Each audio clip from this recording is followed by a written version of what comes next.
independientemente de la enjundia de la senadora priista, que lo hizo muy bien, con mucha fuerza, la verdad es que no es así. La Comisión de Justicia ni siquiera presenta un análisis de las comparecencias, ¿verdad?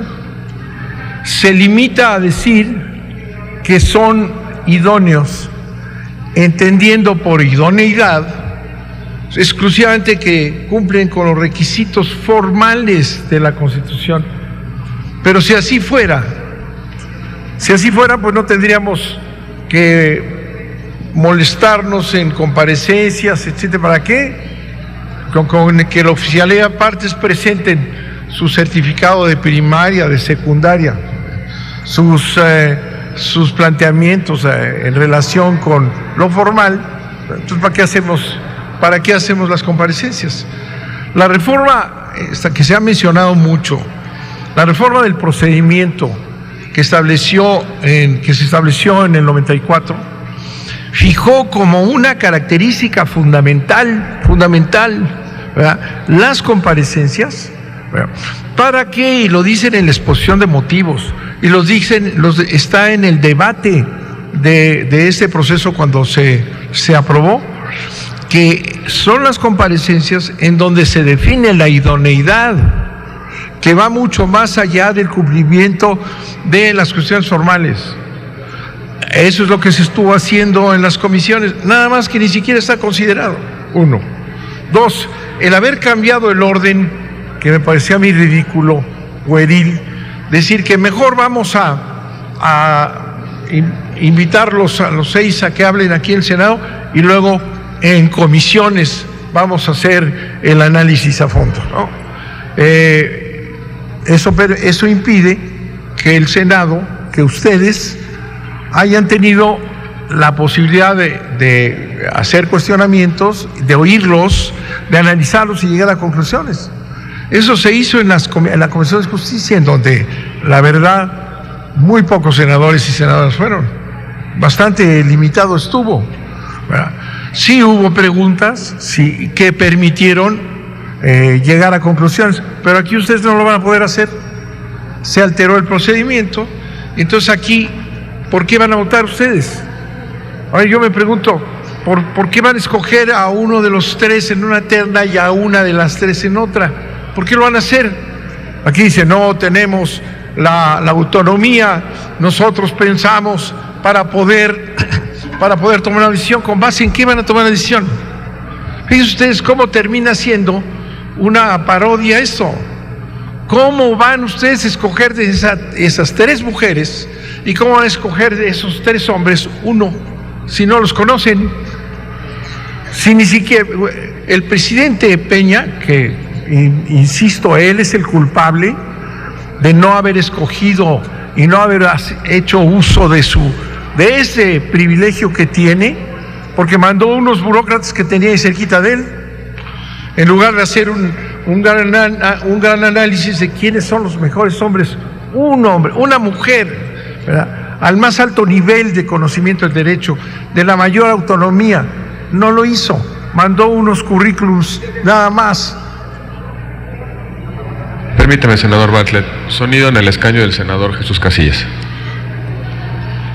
Solamente si acepta el orador una pregunta. ¿Cómo no? Claro, nada más sí, preguntarle por qué habla en razón del perfil de las mujeres, cómo deberían de haber sido, a juicio suyo, los perfiles que deben de contar las candidatas a ministras.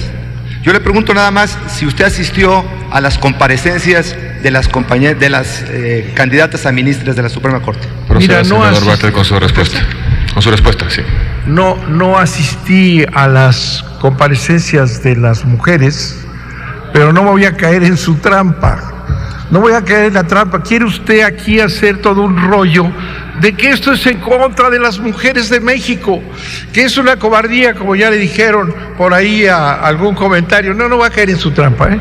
Las vi todas por el circuito interno y estuve en las otras 3, ¿verdad? Pero no hagan trampas. Nadie está diciendo que la mujer no tiene calidad, al contrario.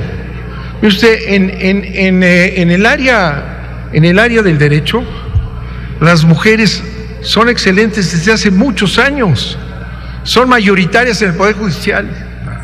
Lo que aquí se ha dicho, y lo han señalado, es que, y eso es lo que tiene que ser, son las mejores de México, ¿no? Ese es el asunto, pero no vamos a caer, no, las mujeres son lo mejor en el sistema judicial, ¿eh? Y además fui secretario de Educación Pública y eran las mejores en las carreras de Derecho siempre, en los primeros lugares.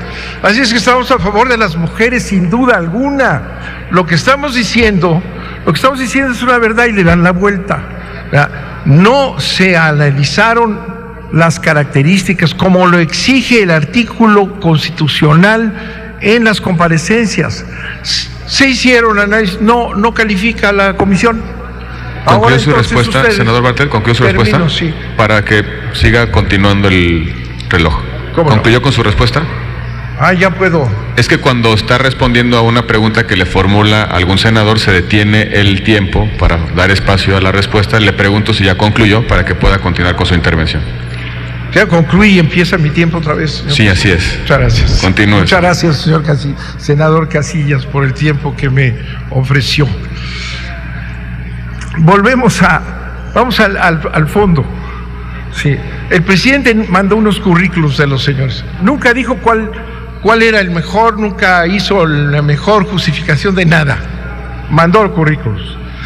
Y alteraron el procedimiento. Aquí nadie va a preguntar. Entonces van a creerle a sus coordinadores. ¿Cuál es el mejor? El mejor es este, les van a decir, porque no saben ustedes quiénes son, ¿verdad? No han podido calificarlos, ¿verdad?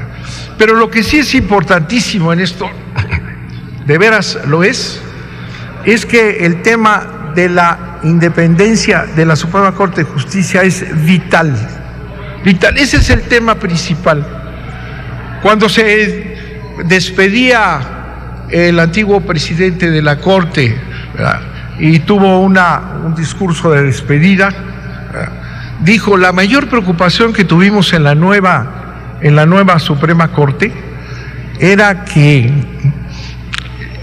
hiciéramos de este cuerpo un órgano independiente, un órgano auténticamente independiente. Y esa fue la gran preocupación de la Suprema Corte cuando se creó esta nueva. Ese es el tema. Esta Suprema Corte, ¿verdad? Este método que aquí se criticó no va a permitir una independencia de estos tres burócratas que son los que manda el presidente y que están todos ellos vinculados. Se los platico a ustedes porque seguramente no les dijeron, nada más le dijeron fulanito es por el que hay que votar. No, están todos vinculados a políticas determinadas, ¿verdad? Y están ya con una formación y una dependencia de Peña Nieto que hace imposible que la Suprema Corte sea independiente, ¿verdad? Y si llegan a la Suprema Corte cuestiones en las que ellos están comprometidos, que ese es el sentido de la independencia, van a votar de acuerdo con su compromiso y no como exige una Corte Suprema con jueces en la posición de absoluta independencia para escoger entre uno y otro. Lo que comentábamos, ¿qué van a hacer con los miles de amparos que se van a venir cuando empiecen las transnacionales a ocupar las tierras de los indígenas y de los ejidatarios? Pues el señor escogido fue el que se ocupó de decir pues que estaba bien, porque él cree que así está. Entonces, burócratas talentosos, con una buena carrera en el Ejecutivo, están comprometidos, no van a ser independientes y no vamos a tener una Corte independiente. El presidente ha incumplido su responsabilidad, por eso decimos, vamos a desechar las dos, vamos a hacer Senado de la República. Por ahí en el diccionario del Instituto de Investigaciones Jurídicas de la UNAM dice, bueno, mientras no el Senado analice y rechace y defina, pues el Senado no existe, se convierte en una máquina de aceptación de lo que manda Peña Nieto, y ese es el caso ahora. Y es tan descarado que después de la crisis que tuvo él para imponer a un ex embajador de los Estados Unidos, ¿verdad?, que no tenía ni siquiera residencia, ¿verdad? Se arma un escándalo y no le importa.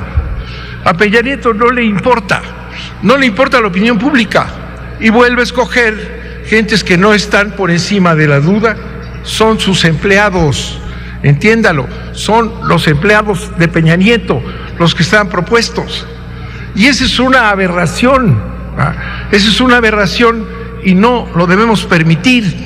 La Suprema Corte tiene que ser independiente. Ya lo vimos, miren. Una Suprema Corte, decía Silva Mesa, una Suprema Corte independiente no toma decisiones de razón de Estado. ¿Y saben qué? Sí las toma, sí las tomó. No permitió la consulta energética con millones de firmas ahí, no lo permitió. Con un pretexto pueril, no permitió, porque están comprometidas, porque son gentes que están comprometidos. No nos engañemos, son empleados del presidente Peña Nieto, eso es lo que nos mandó. Y no le importó la crisis, y no le importó que miles de firmas se quejaran de que Medina Mora no cumplía con lo esencial, ¿verdad? Lo mandó. Y ahora vuelve otra vez y manda empleados y acuerdos que tenía desde antes. Eso es una simulación.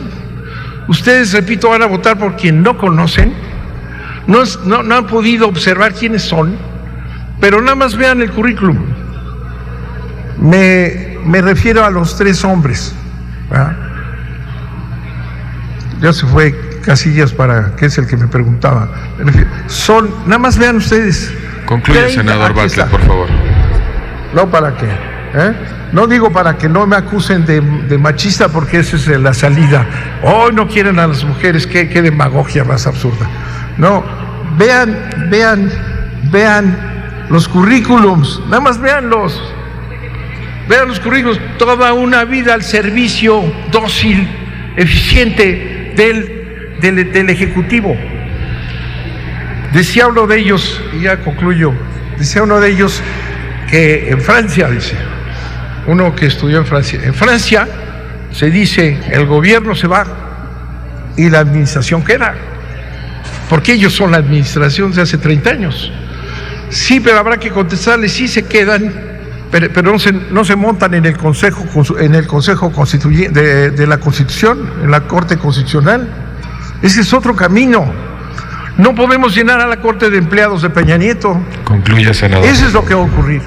Van ustedes a votar sin haber leído siquiera el currículum, sin tener una posición sobre las personalidades, van a votar por Peña Nieto. Bueno, está bien, van a votar por Peña Nieto, que no cumplió su responsabilidad porque no trajo los mejores, porque volvió a pensar en él y nos mete a sus empleados, que ustedes van a avalar.